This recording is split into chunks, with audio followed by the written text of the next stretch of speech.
Ankh Uja Seneb, Life, Vitality, and Health. This is a Hetep coming to you. I know it's been a while since I've done a talk in the Maat series. Well, the Maat series was my last series, and I just haven't had time to continue with those talks or start a new series. But tonight I do want to get that ball rolling again. For those of you who don't know, I've had a lot going on. I opened up the Eyebrow Holistic Center a year ago, and it's been taking just all of my time, my energy, and but this is so near and dear to me. I want to continue disseminating the wisdom teachings of ancient Kemet on this platform, so I'm putting forth a lot of effort to do that. And so tonight, I want to talk about a really important and near and dear subject to me, and that is the battle of Heru and Set. And actually, there's been like a lot of buzz and a lot of like people doing videos and talking about a lot of the ancient Kemetic spirituality and the mysticism and the stories and things like that.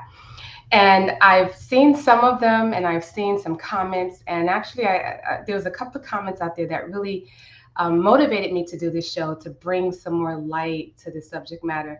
And so that's what I'm going to do tonight. We're going to focus on more of the mystical meaning behind the battle of Heru and Set. And so I'm going to go ahead and share my screen so we can jump into that. All right. So this is another talk with Netarit Asset. And my goal is to build off of this as a new series of talks. All right.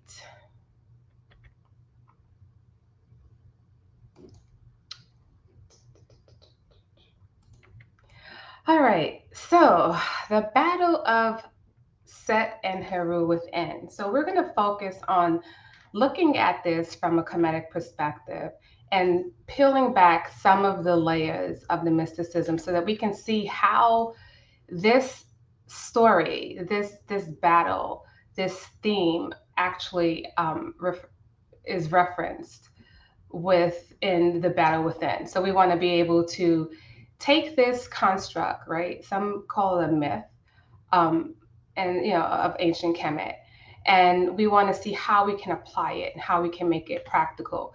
And in doing that, we're going to see actually why the ancient sage and saints actually took time to choreograph this story in a lot of different ways so that we can have it even still up until today.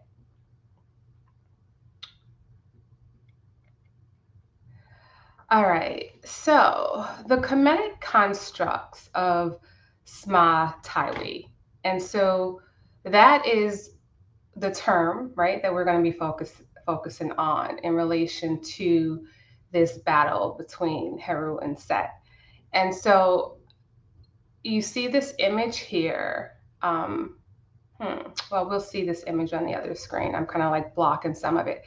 But actually, I think I was on one of those social media platforms and I saw this statement. Someone had posted this, and it says that African philosophy 101, there is no such thing as bad or good. There's only what is appropriate. And so I want to open up with that statement because this is the statement that made me want to even do this presentation. And this was connected to a video where someone was actually talking on this subject matter and they were doing a really good job. And so I just took some of the quotes that this person may have used to come to this conclusion. And so I posed the question, is this an accurate statement on African Kemetic teachings? And so one of the quotes from that video was calling Set evil and the devil is wrong, which I agree with based on my years of studying and being a practitioner of Kemetic mysticism. Set on one side and Heru on one side, that's the balance. You got to have both. So we're going to look at that because within the context in which that video talks about it. Another quote was, "It only becomes evil if you're too much in any one side." And the final comment that I pulled from that little video excerpt was, "That's yin and yang, cause and effect, the fundamental law of nature." And so the person was making reference to this battle between Set and Heru as yin and yang. And we're going to look at that as well. And yin and yang and cause and effect are actually two different things, but we'll dive into that. All right, so let's look at this construct. And so in that video, they did have this image. And so I pulled it from the video so we can see it, so that we can get to the root of how someone watching that video could come to that conclusion, so that we can see if that conclusion is actually correct based off of Kemetic, ancient African or Kemetic mystical teachings. And so on this side, they have that Maat represents truth, justice, balance, order, and harmony. And that on this side, Set represents evil, injustice, violence, chaos, disharmony. And that's pretty much a lot of what I talked about in my Maat talks, where I talked about this construct of Maat and this construct of Set. And so here they are aligning Heru with Maat and then Set with Set.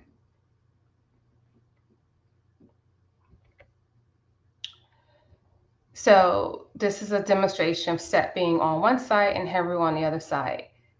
That's the balance. You got to have both.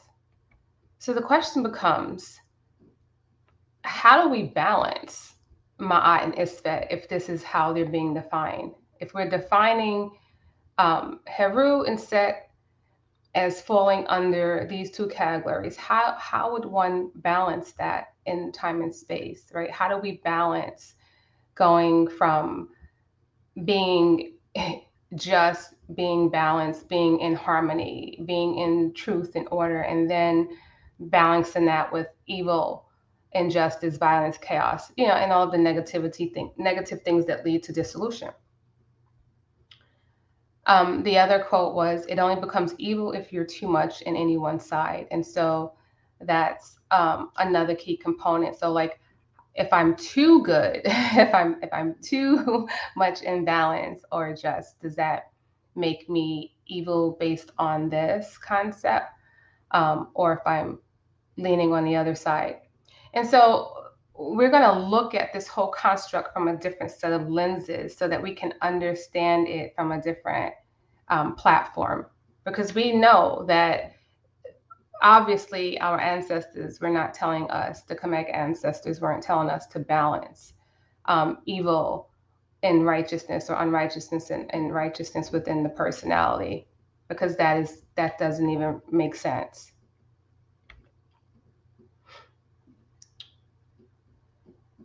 All right. So also, one of the other quotes was, "That's yin and yang, cause and effect, the fundamental law of nature," right? And so we're going to get into this concept of Smatawi and yin and yang. And so when we look at these images, right, this Smatawi image, we're actually seeing a depiction of the law of polarity. And that comes from the wisdom teachings of Jehudi. And this law teaches that time and space is dual natured, hence has a complementary opposite, sometimes referred to as a counter or opposing force, right? So everything in time and space has a complementary opposite, right? In order for it to be able to be defined in time and space. How do we define hot without a construct of cold, or up without down? And so that is polarity, which differs from cause and effect. So yes, this image does depict to some extent this law of polarity. And then that's the image of yin and yang that also depict this construct of polarity that comes from the wisdom teachings of ancient Kemet. So The basic idea of the yin and yang theory consists of two natural complementary and contradictory forces in our universe. The principle of opposing polarity and duality working in concert to form the basis of physical reality or time and space perception. Sma-Tawi, or some pronounce it Sima-Tawi, is the Kemetic basis of bringing harmony to the otherwise opposing opposites within the person or being. However, the mystical goal is to transcend time and space through the unification, followed by the dissolution of duality. And that manifests as the actualization of oneness. Okay? So we're starting to now peel back uh, the first layer of this image and what it is depicting. And so it's depicting the need for us as physical beings to understand the opposing forces within us and go through the transformation process to allow those forces to work in harmony for us and for the divine.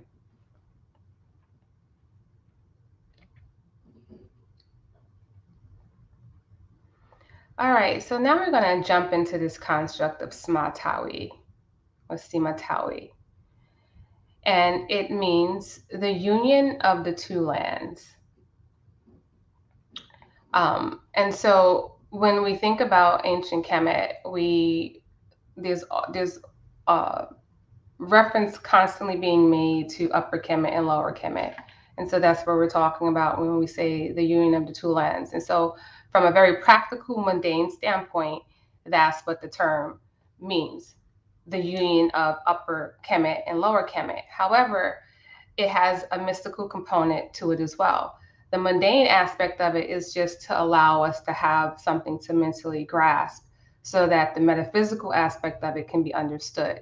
And so the higher aspect or the metaphysical aspect of it means union of the lower and higher self.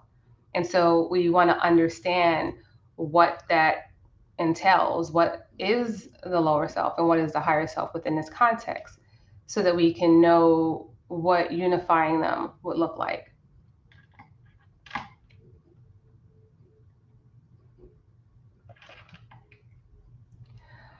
So when we look at this picture here, we see this long, and I want to change my view so we can see the whole thing. Let's see if I can do that.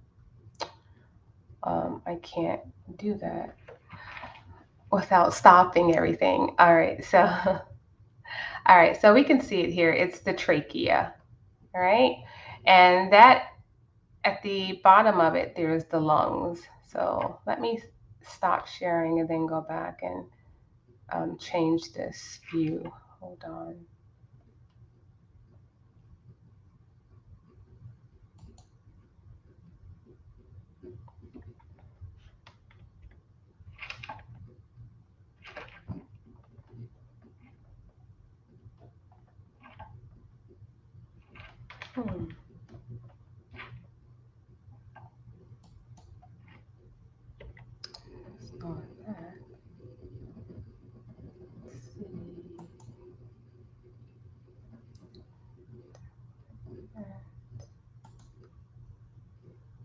Okay, that should be better. So let's go back.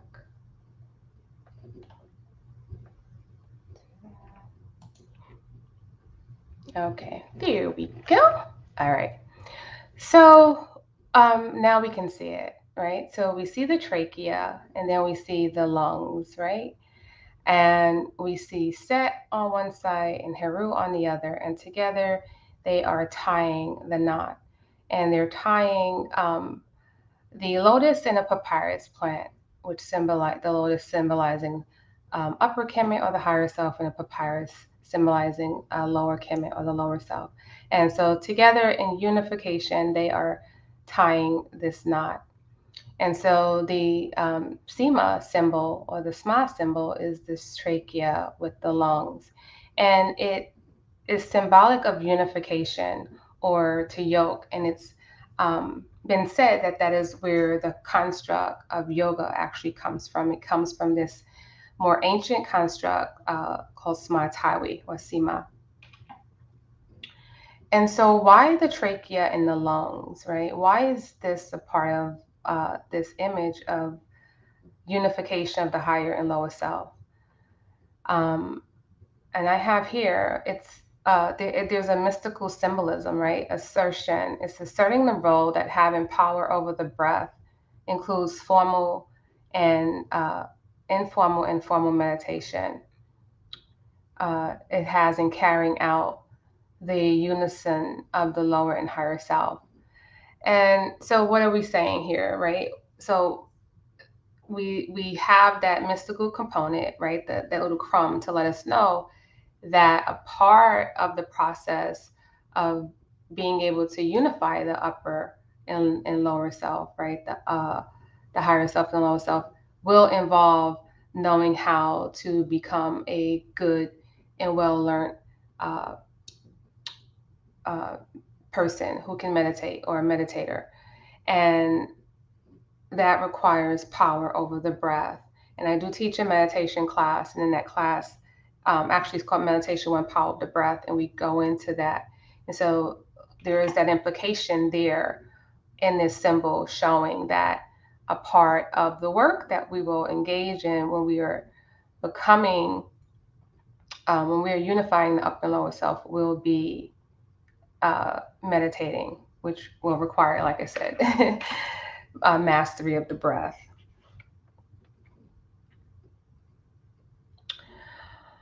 All right, so it's important to understand that these images that we're looking at, that they depict a later stage in a series of events. And so I have seen people talk about this image within different contexts, and it's as a standalone image. And so, in order for us to really understand either of these images, we want to understand them within the sequence of events, how our ancestors recorded them, so that we can see what's going on in the beginning, what's going on in the middle, and what's going on in the end. And so, we're going to look at it in order. In the contenders of Horus and Seth, those are the Greek names. So, in the contenders of Heru and Set, derived from Chester Beatty papyri, a battle is spoken of between Heru and Set, and these images speak to the end of that battle. We need to look at the series of events holistically to have deeper insight.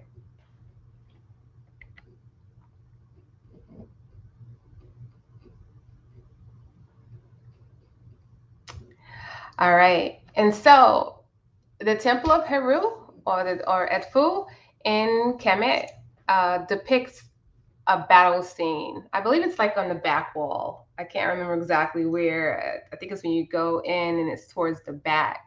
There's a long um, wall, and it has all of these different scenes, and in each scene is showing a different turning point in this battle between Heru and Set.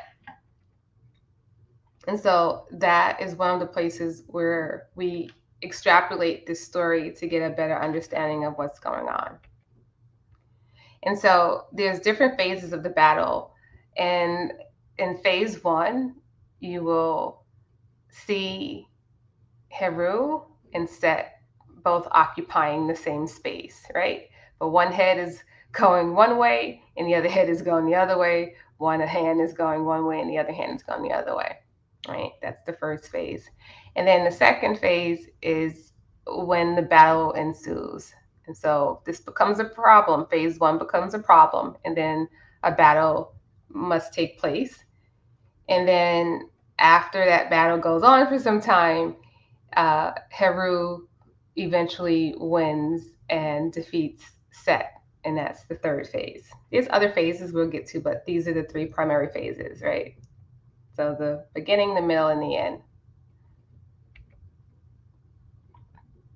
And so when you go to the Temple of Heru and you go to that wall, you will see this battle unfolding.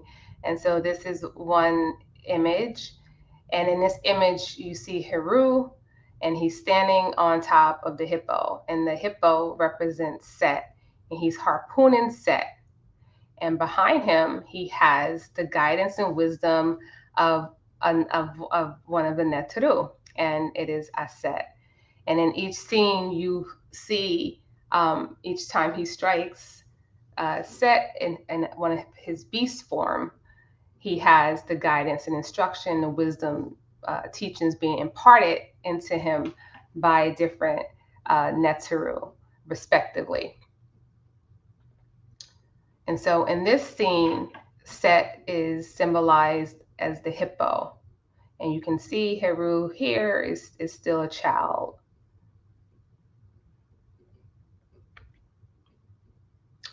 And then in another scene above, I believe the crocodile scenes are above the hippo scenes, you see Heru fighting or harpooning Set in Set's form of the crocodile. And in this scene, you see different Netru in the boat with him, supporting him, giving him what he needs in order to be successful in this stage of the fight or the battle. And in this scene, you see Amun or Amin and Ra in the boat with him. And they have symbolic reasons for being there and purposes, but we're not going to get into all that in this particular talk, maybe down the road. All right, so why is Set being depicted as a hippo, right? Looking into that helps to give us some deeper insight into what's really going on behind the scenes, right? And so the hippopotamus, I should have my glasses on. I'm going to read over here. It's larger. So the hippopotamus is the world's deadliest large land mammal. Although hippos are herbivores, these highly territorial animals are estimated to kill an incredible 3,000 people each year. Hippos are aggressive creatures, and they have very sharp teeth. They are extremely unpredictable, making it the most dangerous mammal in Africa. All right, and I highlighted mammal for a reason. We'll see that reason in a few minutes. And so just thinking about that, right, there was a symbolic reason for the hippo to be chosen as one of the uh, zoomorphic or animal forms of Set. And it gives us an idea of just how difficult it is to tackle Set.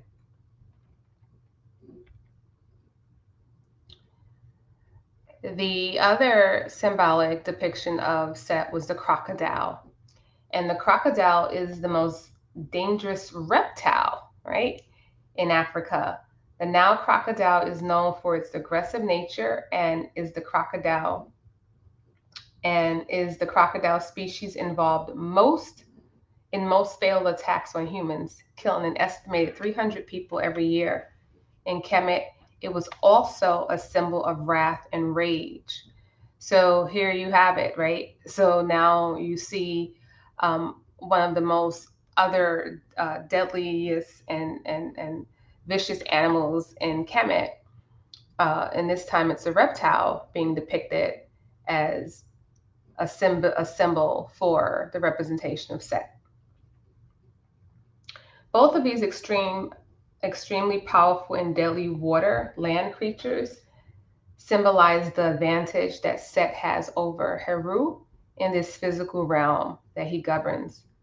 In the Kemetic scriptures, Set tries to lure Heru into the water to fight him, knowing that having the advantage over Heru in the water would allow him to drown Heru. However, through the wisdom of Set, his mother, he was protected from such feat.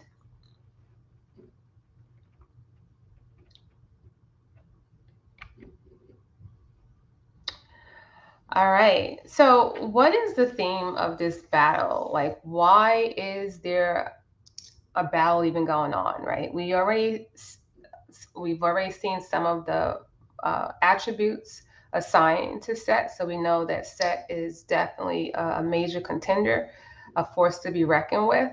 And now we want to put this in context so that we can understand how does this relate to us in a practical day-to-day manner. And so let's start looking at the theme of the battle.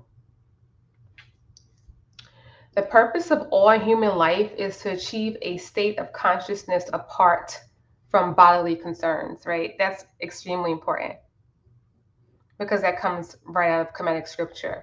The purpose of all human life is to achieve a state of consciousness apart from bodily concerns. I mean, we could do a whole show on that.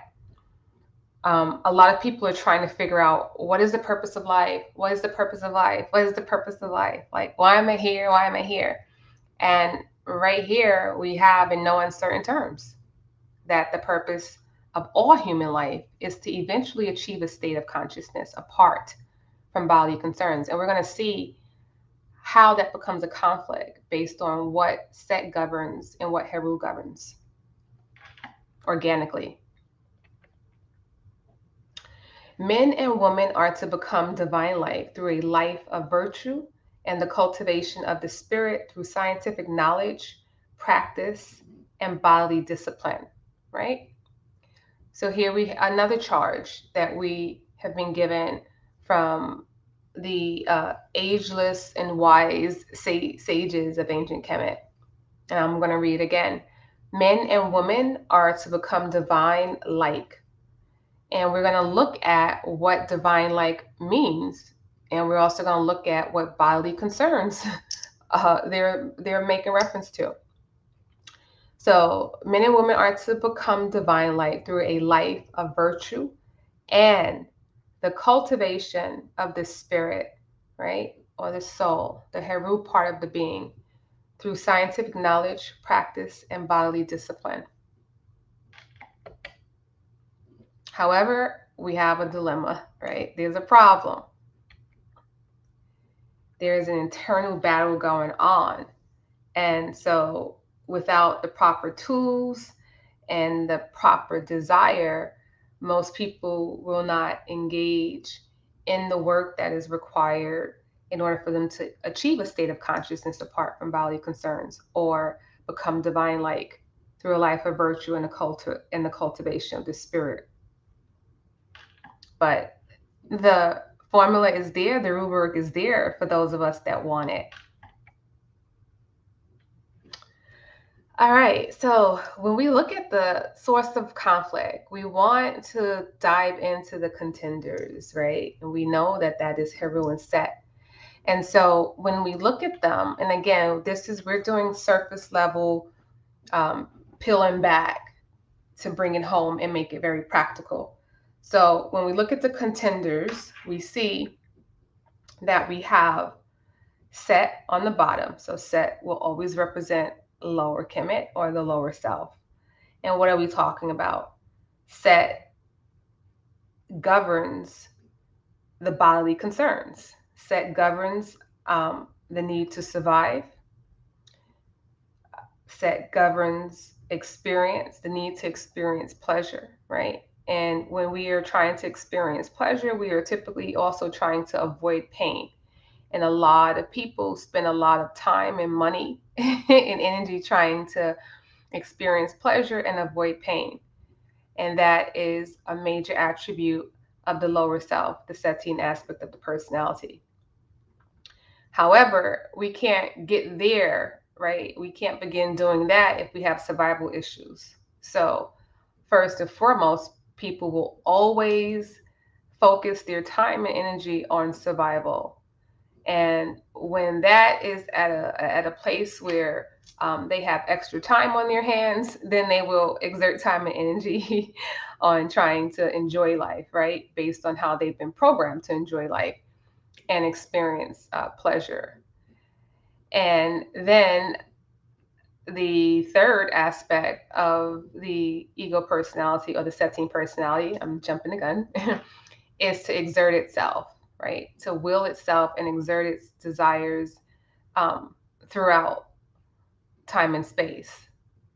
And so those are actually the three lower energy centers when we are studying the Ari-2 or the Sefik Bara, the seven souls of Ra. When we're studying the energy centers and energy work, the first three energy centers align with these three things. The first one is to survive. The second one is to experience like pleasure for the most part.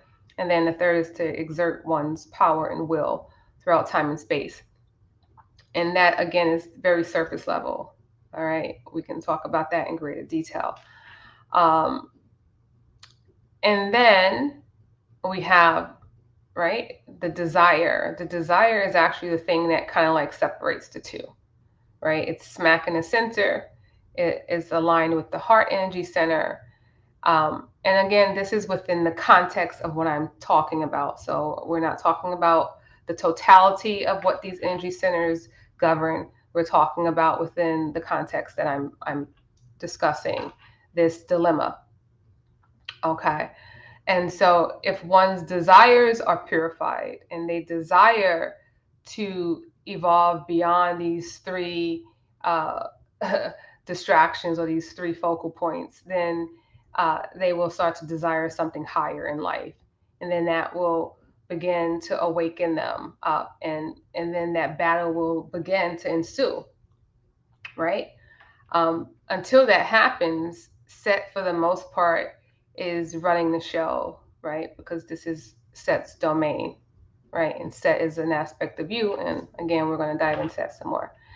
And so we see Heru represents the higher self. And so what does that mean, right? So Heru represents those things that will do what that proverb said in the previous slide, right?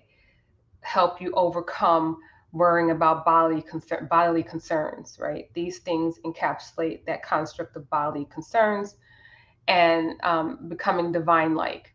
And so becoming divine-like means becoming, being able to share in these three major characteristics that separate men from the divine.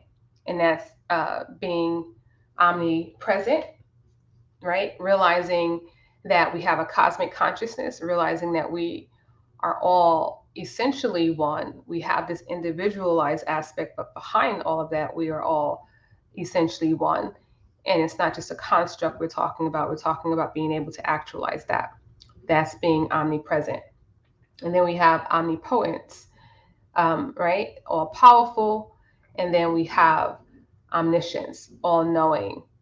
And it can be in any three in any arrangement, but those are the three attributes that we're talking about when we are talking about manifesting those aspects that would make us divine-like.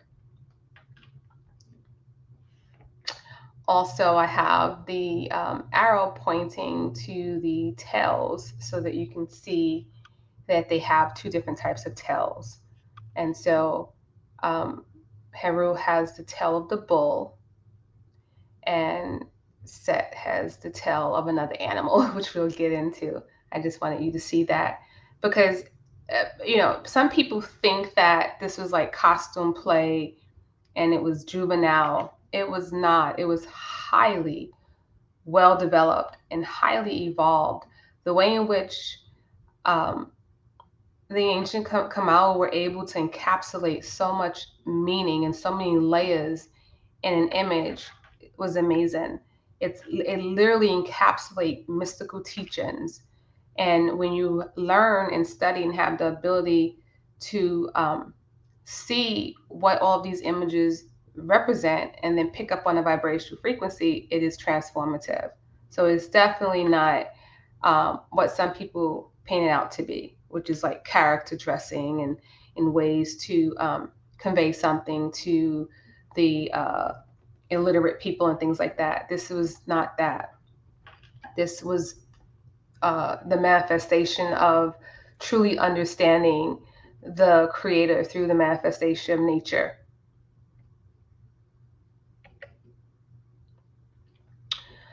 All right. So how do we know that Heru represents all of these great things? How do we know that Heru represent us doing exactly what those proverbs said, um, which would result in us fulfilling our divine purpose and the purpose of living? Because Heru has everything designed, right? His whole get up is the same as Ra, except the headdress, right? Again, and this headdress is telling us that uh, this image represents the unification of the lower self and the higher self through the depiction of the upper crown of Kemet and the lower crown, the upper crown of Kemet and the lower crown, also the crown of Asar, right? And the only thing that really differentiates the two is that Ra has the solar disk, right? And the Wajet or the Arat on it. And so we know through that when we actually do this work, unifying the upper self and the lower self, this is what opens us up to fulfill those proverbs and align us with the divine. And so it's starting to make this come alive, right? It's a little bit different now from balancing so-called evil and good, or unrighteousness and good, or Maat and Isfit.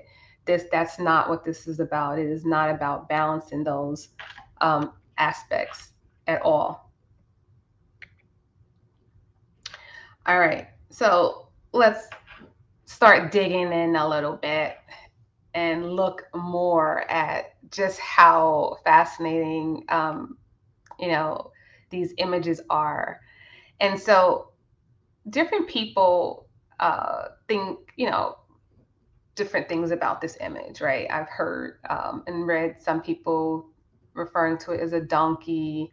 Some of it, at one point, I thought it was a mythical beast when I first saw it, because I had never seen anything like this. But as I dug in and played with this and sat with this, and also other people have said this as well, this really is very, very close to the aardvark. And if it's not the modern day aardvark in Africa, then it's definitely a descendant, or uh, something in that family that may no longer exist, but it's close enough to the aardvark for me to say that it's an aardvark. And what is an aardvark? It is called Earth's pig, right? And so either it's the aardvark, or, like I said, some distant extinct relative. And so let's look at the attributes of this aardvark so we can understand this aspect of our nature, right? Because it is clear that this is a part of who we are, and it represents the lower aspect of the self. So if we're going to do battle with it, we need to understand it inside out. So the aardvark has poor eyesight. It burrows itself under the ground during the day, comes out at night, so it avoids sunlight. Right? Sounds like a vampire almost. It's a composite of different animals. It has rabbit ears, pig-like skin, something like hooves. It has antler-like snout, like an anteater's I said antler, but it's an anteater-like snout. So it's really an interesting animal. And it has a small brain. So if you think about these attributes, right, they're literally head on. They're telling us what this part of our being is representative of, and it's representing these things. And these are not positive attributes that you want leading your life. You don't want to, you don't want to be moving through the world like an aardvark, right? But so many of us are, because that's all we know, and we don't have the formula to rise above this. But yet we have the formula. We just don't have the desire yet. Some of us, or most of us, to do the work to overcome this. All right. So now, what are we talking about? We're getting to the meat of the matter. And so, Set, in a nutshell, represents the egoism aspect of who we are, right? So the egoism aspect is individuated expression of the soul, which develops as the body, the mind, the personality, and character. And so essentially that equates to Set. And that creates the illusion of separatism from the supreme divinity. Okay? So now we understand why these attributes were assigned to Set, right? Why the hippo and the crocodile, because these are some serious things to overcome, right? Set represents bodily and worldly concerns, non-supreme divinity like nature, mortality, ignorance, right? And what kind of ignorance are we talking about? Ignorance of the divine self, ignorance of Maat. And I talk about that a lot in the Maat series. So if you haven't watched that, I encourage you to go and watch those as well. And so that ignorance gives rise to this unrighteousness. And in Kemetic scripture, that ignorance and that unrighteousness gives rise to the enemies of Ra, the enemies of the Creator, which also gives rise to dissolution and destruction, premature dissolution and destruction, right? Because at any point, the Creator can reabsorb or absorb all of its creation back into its own consciousness, and then that's dissolution. So we're talking about the unnecessary and the negative, destructive dissolution that happens as a result of men and women manifesting their egoistic aspect.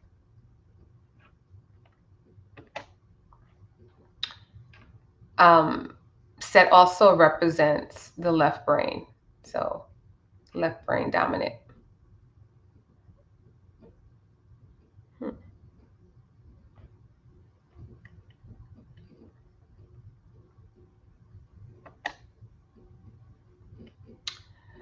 All right, so the source of conflict.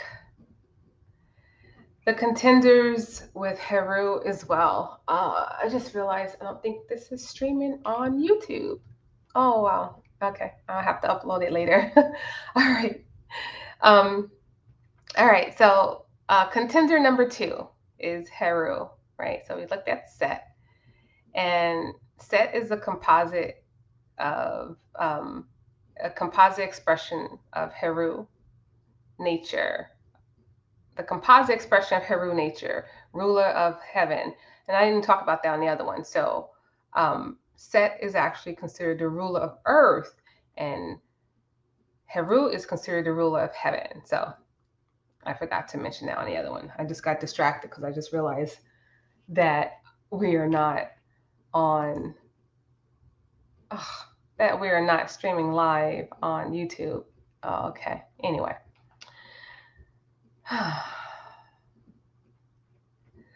All right, so we see that Set, right, is his symbol is the hawk or the falcon.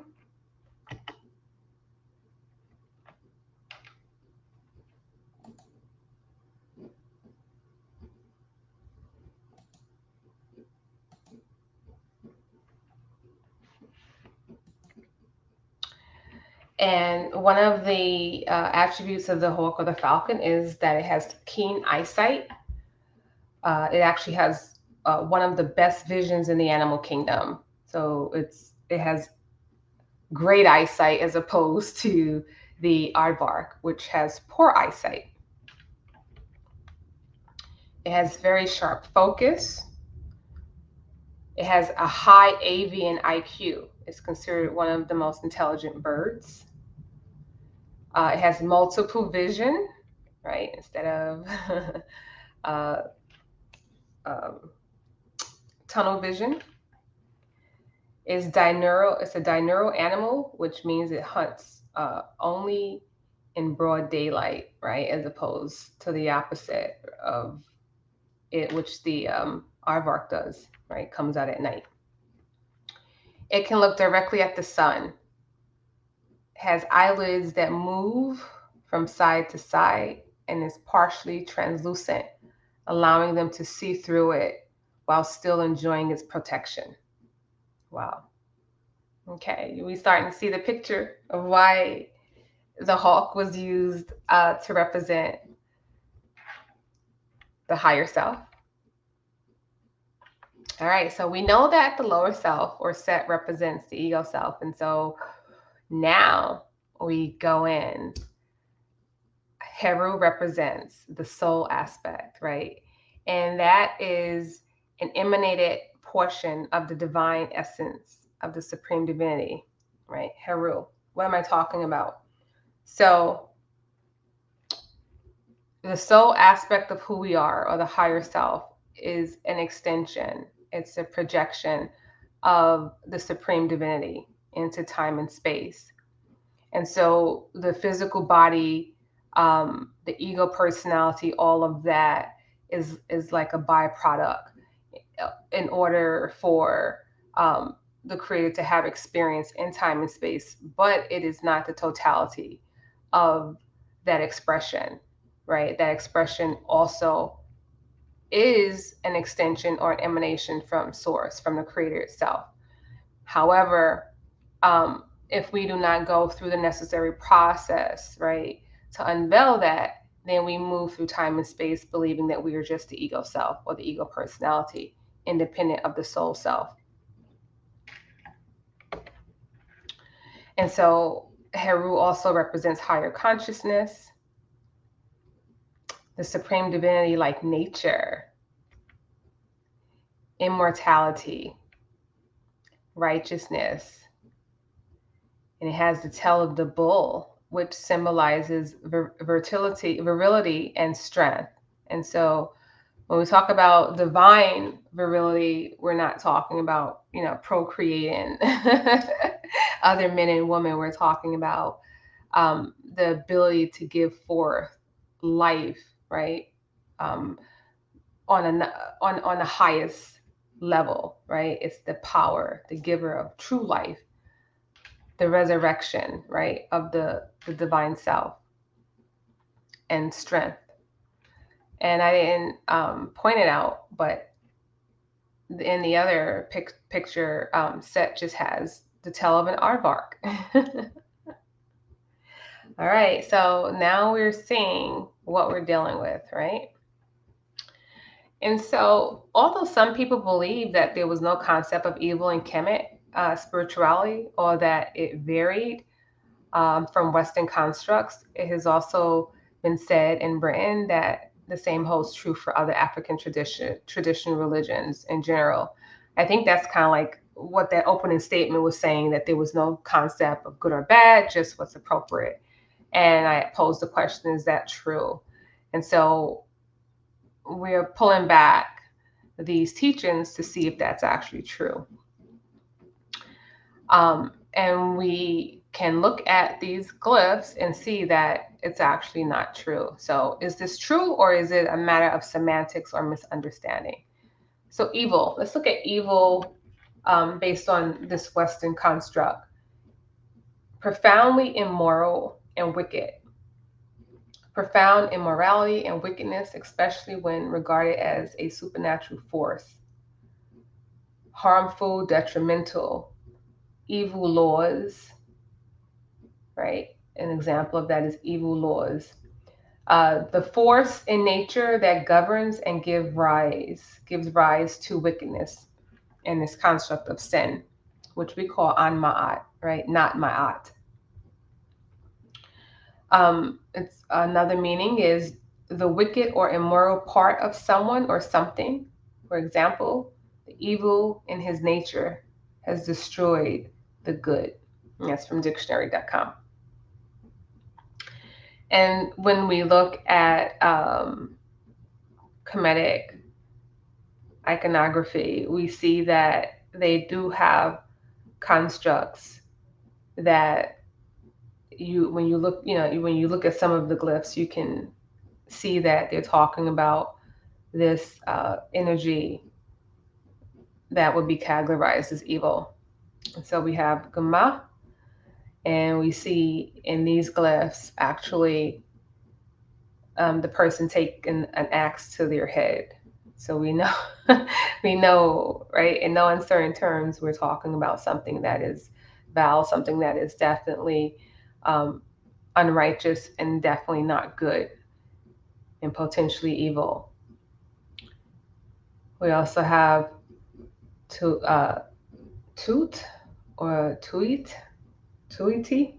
I say toot, and again we see the axe to the head. We also see that we're talking about something that is weak and small in nature based on these images. All right, so that construct did exist in ancient Kemet. In this realm of time and space, unrighteousness and righteousness manifest as different degrees, at different degrees, both having an apex. One could say that on the spiritual path of righteousness, the highest degree manifests as nahas or enlightenment, and on the spiritual path of unrighteousness, the highest degree manifests as this construct of evil. Stealing a watch from a store is not the same degree of unrighteousness as dropping an atomic bomb on a group of people, right? So we're just kind of like going through this to pull back this veil on this construct of evil in African traditional religion and particularly ancient Kemetic spirituality. Evil in Western world, evil and Kemet, both resulted in the creation of laws for humanity to abide by, right? So if we didn't have any issues um, outside of the Western world, then there would have not been a need to create precepts and laws for humanity to abide by.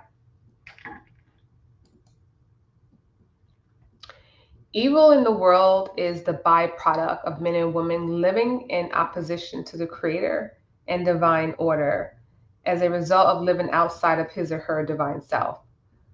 We have the power, but not the right to live outside of divine law. This is where the Jehudi wisdom teaching of cause and effect unfolds. And so that's where we would apply cause and effect.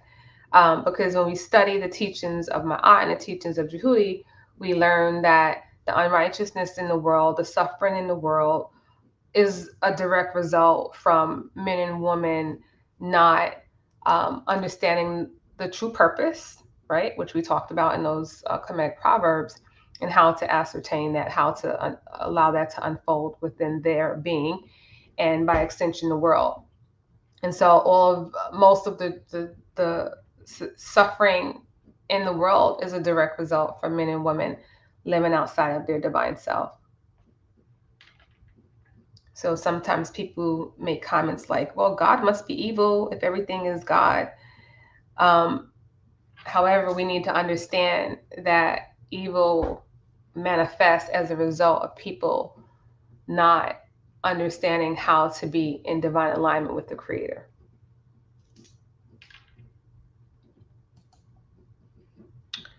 All right. So learning to accept others as they are is not the same degree as loving the self and all others equally, unconditionally. Unconditional love vibrates at a higher vibrational frequency than acceptance. And most people, even those who claim that they do, are unable to manifest this because it requires going through a structured process of spiritual purification of the ego mind, and emotions that most people are not willing to put in the required work to undergo. And so we essentially know, we can hear, oh yeah, we are divine like, we're supposed to um, become divine like, manifest our divinity.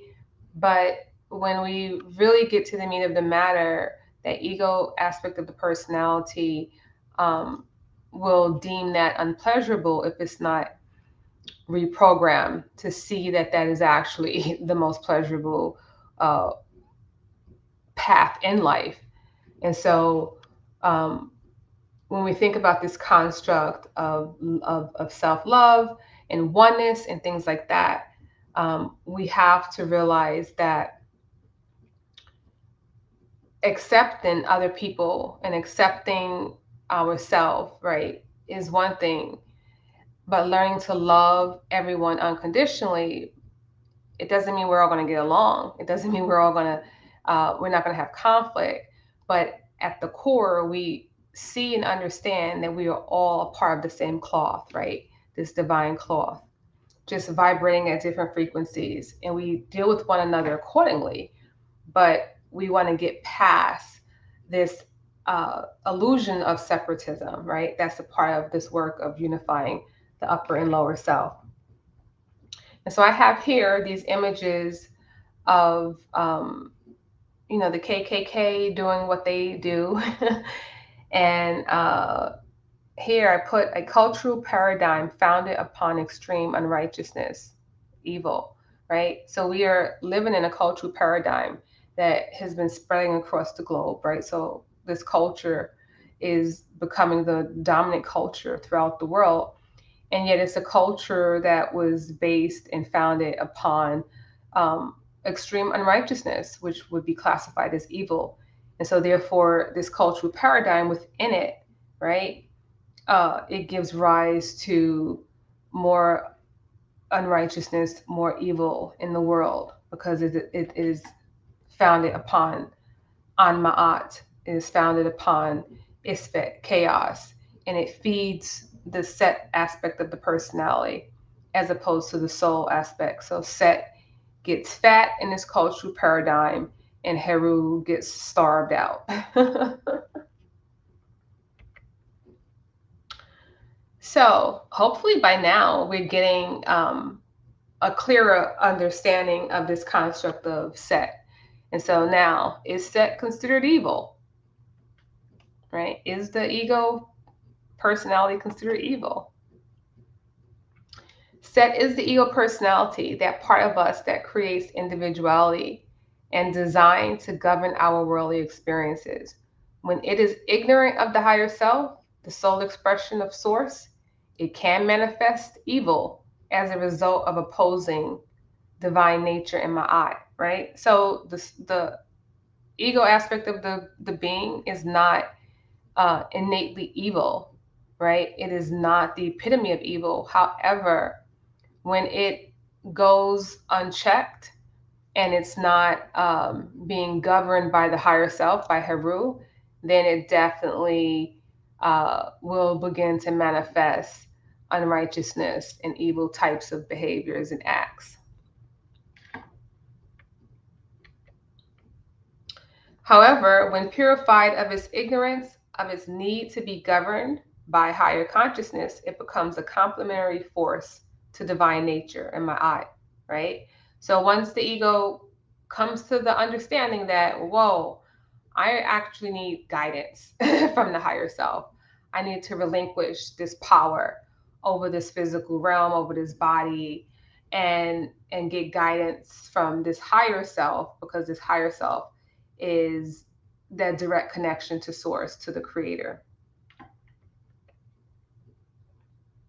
So some ways in which evil is manifested, right, throughout society and the world today. We have child abuse, physical, sexual, verbal, emotional. One of the things that I consider to be extremely diabolical, and I don't understand it, is when grown men rape little girls, and it's so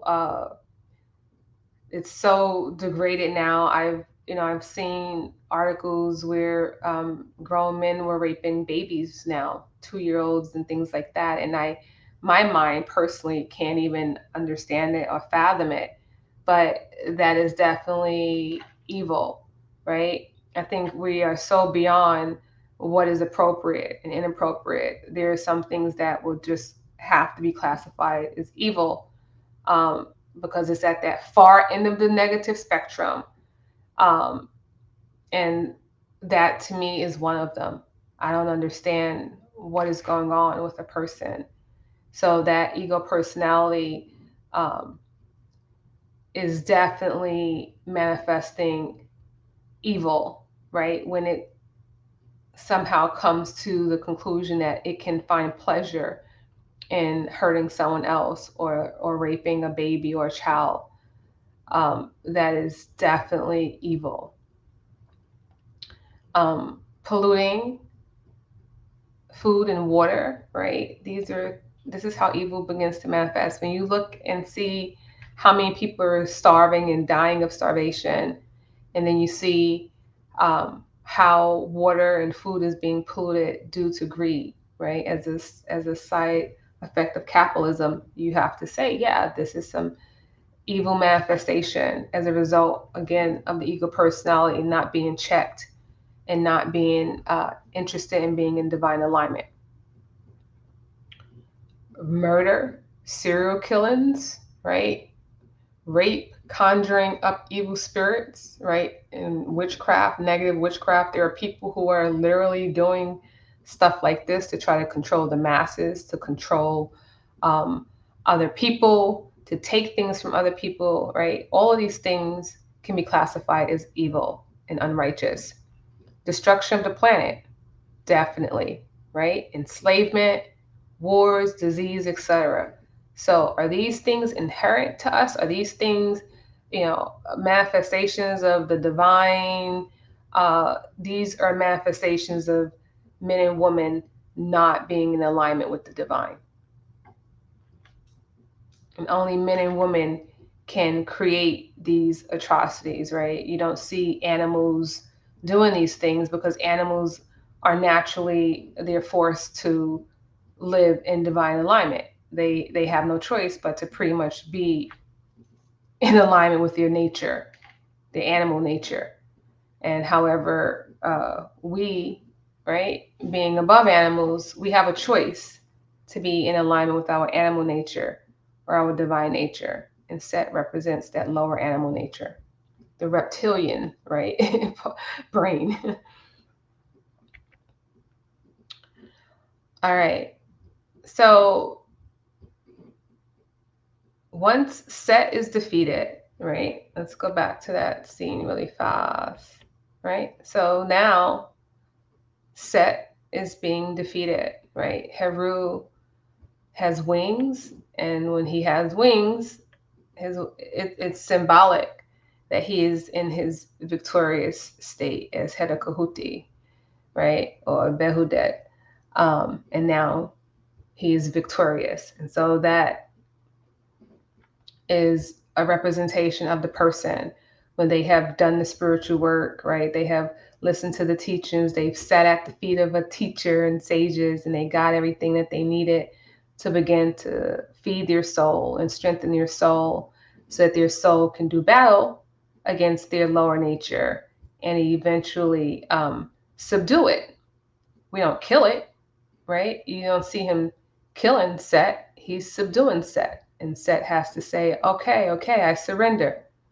Lead me.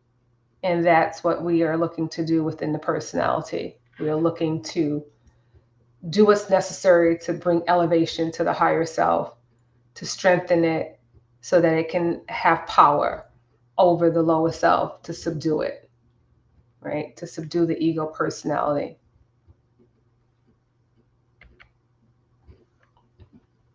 And so the impetus behind the battle is for the higher self, Heru, right? That's your soul self, your soul, your higher self, to take its rightful place as governor over the ego personality in order to direct your will to work on behalf of Ra, the creator and sustainer of life as we know it, thus acting in uniformity as one, as depicted by Smatawi, the tying of the knot.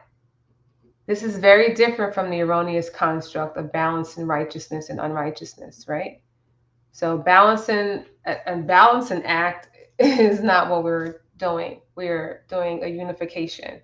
We're doing um, a purification so that the personality, right, the individualized expression of the creator can remember its true essence, which the soul embodies, so that it can begin to live in divine order and divine alignment,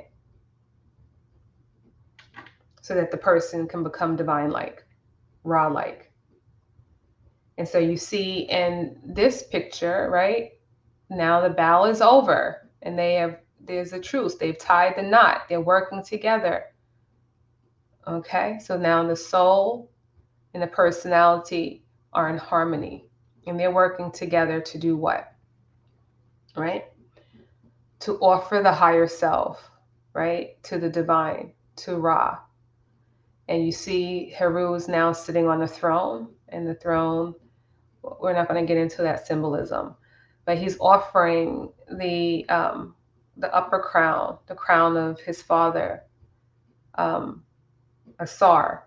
And that's another part of this mythical teaching that we'll get into, um, and how Asar represents the fulfilled self, right? The self, once it's finished the battle and it has the ego personality set working on behalf of it fulfilling divine purpose and divine will in time and space. And so Heru has the wasp scepter, and that is this symbolic scepter of having power over Set. It actually has, for me, it's the head of Set on it.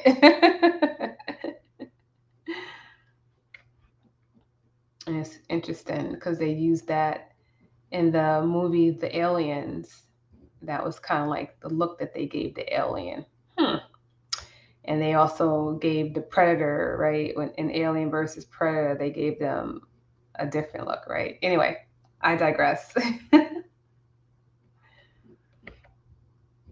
All right. So, this is no easy feat and takes lifetimes to accomplish, but it is in our truest.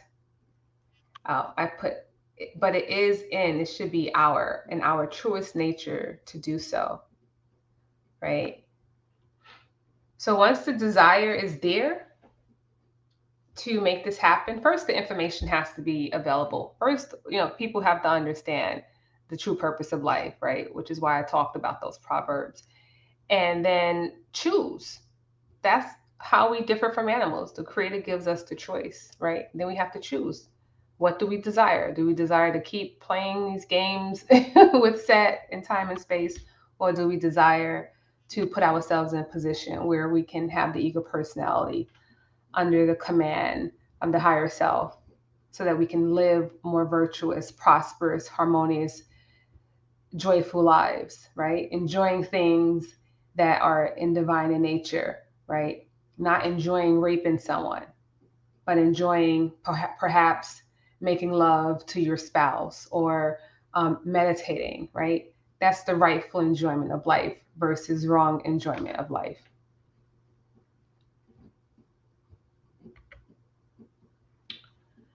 All right.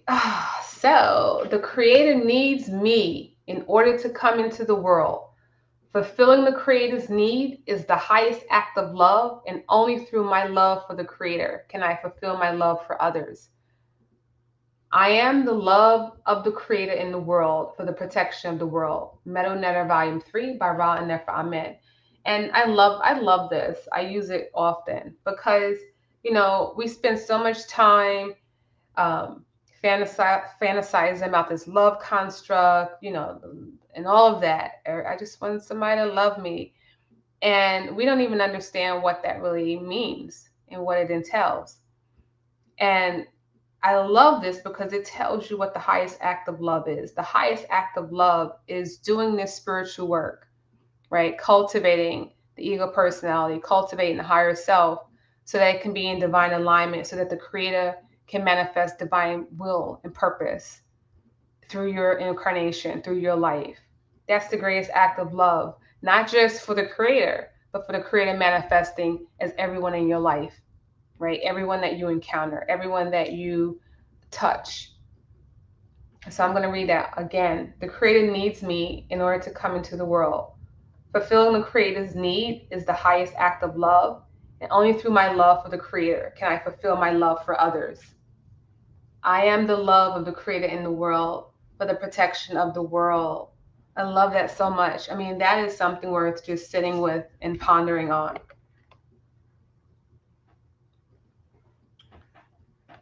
And so, I like to show this as we wrap this up. This comes from the Kemet Papyrus, and it shows what is required in order for a soul to move on beyond reincarnating back into time and space, trying, right, to get that battle up and running so that they can essentially become victorious over the ego personality and then move on to higher experiences and manifestations as the divine.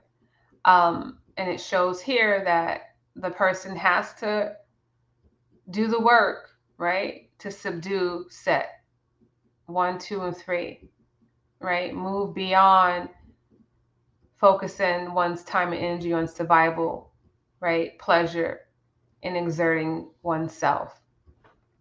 And that happens only when the desire, right, to move past this and to experience higher states of consciousness through the unification process with your creator, with the creator, that this begins to unfold.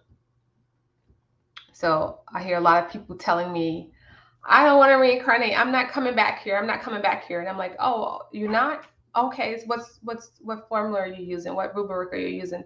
What are you doing to prepare to make sure that you're not coming back here? Oh, I'm just willing myself to not come back here. I'm like, oh, okay. And then in the back of my mind, I'm like, oh, they'll be back, right? Because they don't understand how it works. We have to understand how it works, right? This is how it works. You do this work, you engage in this process, in this battle, you become victorious, and then you don't have to come back here. All right.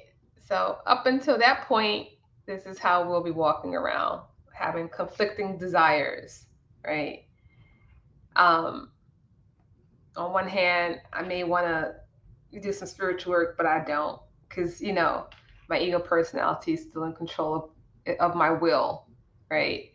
So we have to engage in the process, and this is where spiritual teachers, authentic teachers, come into play, and authentic teachings, right, come into play to begin to teach you how to begin to take over your will, right, from your higher self, from the platform of your higher self, so that you can start working with your ego personality to fulfill, right, that highest act of love.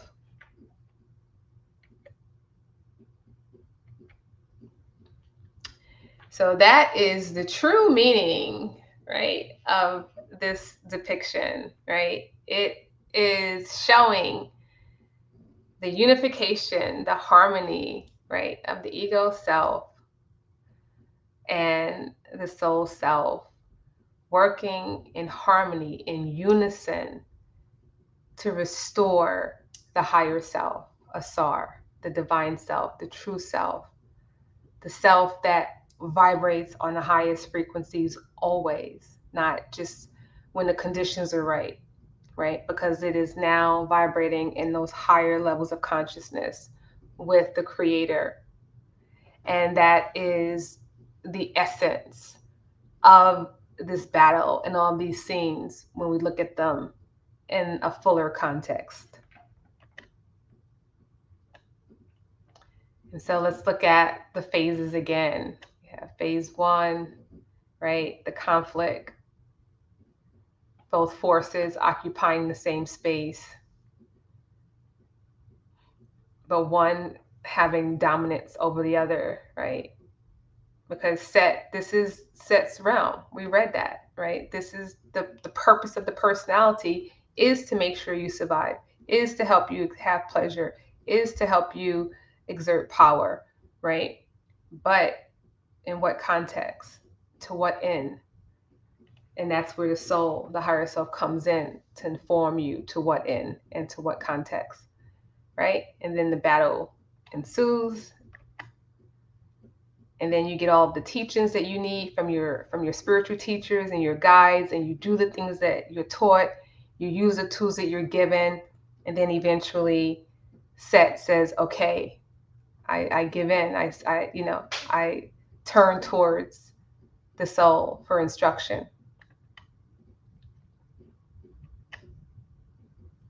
And then the two forces come together, right? To give rise, to give birth to your highest self, your divine self, Asar. And then the creator begins to manifest its will through your life, through your existence, right? And that's the wonderful thing. That's the ultimate purpose of life. And I love this picture, this depiction, this papyrus, because it shows Set at the front of the boat doing the harpooning. We start out with Heru having to harpoon Set, and now Set is actually harpooning the enemies of Ra, which is symbolic by Apep, or the great serpent. And Heru is standing in the back behind Ra.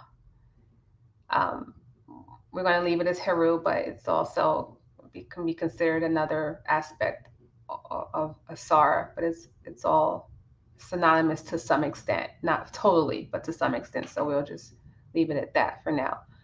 But as you see, now they both are in a boat of Ra, assisting in the sustainment of creation, as opposed to going against creation.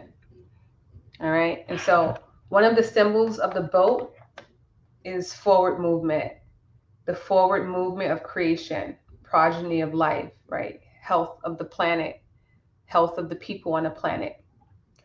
One of the symbols of the great serpent Apep is obstruction of forward movement, entropy, right? What happens when a snake crosses your path? If you're walking, down the street or anywhere and a snake crosses your path, what do? You retreat, right? You run back. You don't run forward, you run back. So that is what the serpent in this context symbolizes, right? The obstruction of forward movement of humanity, right? The regression of humanity, which is what we are experiencing.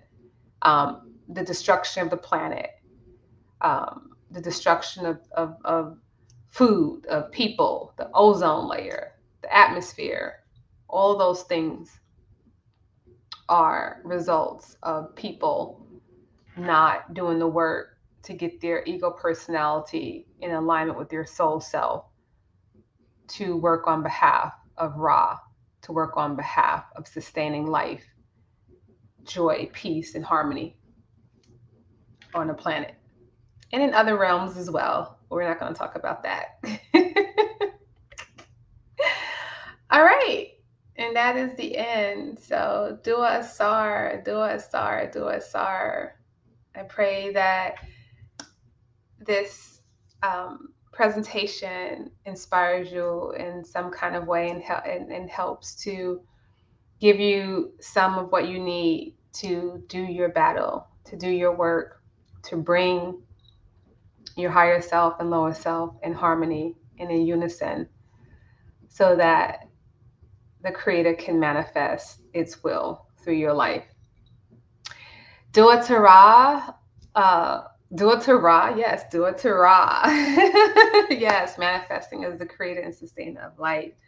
But also do it to Ra Nefer Amen, who wrote Meronetta Volume 3, which I use excerpts from, and also do it to Muata Ashby for all the many great books that he's written as well. He One of the books that I love is the Egyptian Proverbs. I can always go to that book really quickly and get some of the Proverbs, which I use in this slide as well, and some of his other books, and just his wealth of knowledge and teaching. So if you're looking for good teachers, right, there's two right there. Just, open yourself up, and the universe will give you what you need as long as your desire is there.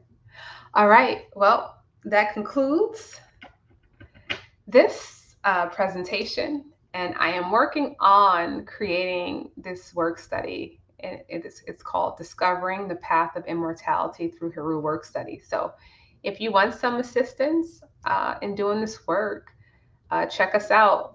I don't have the date set yet, but it will be coming in 2024. So just go to the iRodCenter.com and subscribe, or let us know that you want to be in the loop, and we will let you know when the work study is up and running.